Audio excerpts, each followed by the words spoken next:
Сәлем достар, менің арнама қош келдіңіздер. Сіздермен бірге Рима. Бүгін біз осындай өте дәмді, әдемі шоколадный рулет дайындайтын боламыз. Қонақ келгенде дастарханыңыздың сәнін келтіретін және тез дайындалатын рулеттердің бірі.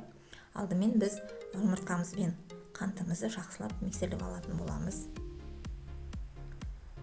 Осылай жақсылап миксерлеп алдық. Осындай болып ағарғанша миксерлейміз. Ендігі үстіне міндетті түрде електен өткізіп алған ұнымызды, какаомызды және қопсытқышпен жүгері крахмалымызды қосып, барлығын жақсылап араластырып алып, осы жұмыртқамыздың үстіне салатын боламыз. Аз-аздан бөліп саламыз.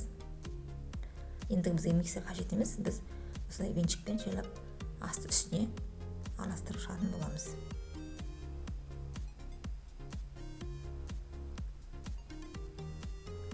Барлығын жақсылап араластырып алдық. Ендігі біз жылы сүтімізді, бөлме температурасындағы жылы сүтімізді құйып, барлығын жақсылап тағы да араластырып алдық. Енді осы араластырып алған массамызды пергаментный бумағымызға құйып, жақсылап барлығын толықтай біркелкі масса алып жайып алатын боламыз. Тегіс жайып шығу керек бізде. Енді осы қамырымызды біз 150 градуста 15 минутта пісіріп алатын боламыз. Біздің қамырымыз пісіп шықты, рулетіміздің. Ендігі осы ысылай тұрған кезде міндетті түрде орап тастауымыз қажет.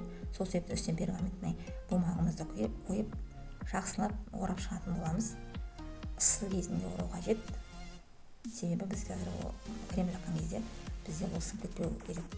Сол себептен осылай орап тастаймыз. Осылай рулетімізді суығанша қоя тұрамыз. Енді кремімізді дайындап алатын боламыз. Ендігі біз кремді дайындайтын боламыз. Бұнда бізге творожный сыр мен қантты салып, жақсылап миксерлеп алатын боламыз. Барлығы да салқын болу қажет.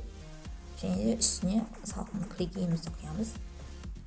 Барлығын жақсылап миксерлеп аламыз.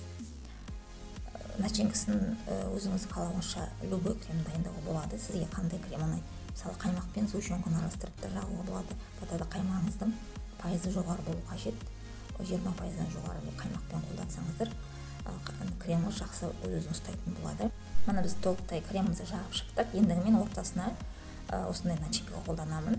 Сливадан жасалған джем қолданамын. Сіздер өзіңізде қандай любой варенье болсын, үйде сұйық болмау қажет, сондайды қолдансаңыздар болады. Бізге мындай бір қышқылтық дәм береді, өте дәмді болып шығады. Сол себептен салмасына осыны салсаңыздар өте жақсы болады. Ендігі осы рулетімізді жақсылап қысыңқырап орап шығатын боламыз. Осы рецепттің толық нұсқасын осы видеоның астына описание қалдыратын боламын. Енді осы ораған рулетімізді міндетті түрде асығыс болмаса 1-2 сағатқа холодильникке салып аламыз. Асығыс болсаңыздар морозилькеге жарты сағатқа салып алып кесе беруге болады. Мына мен 1-2 сағат холодильникке қойдым. Енді осы рулетті сізге кесіп көрсететін боламын. Міндетті түрде 2 шетін кесіп тастаймыз.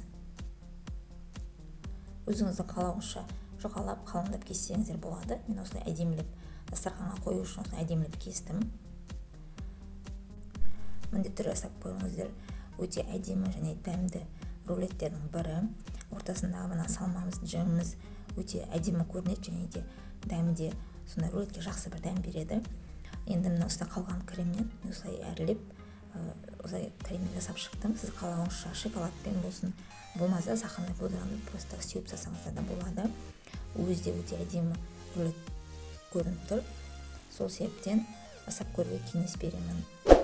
Сіздермен болған Рима, менімен болған көп рахмет. Арнама тіркеліп, лайк басып, комментарий қалдырып ұмытпаңыздар.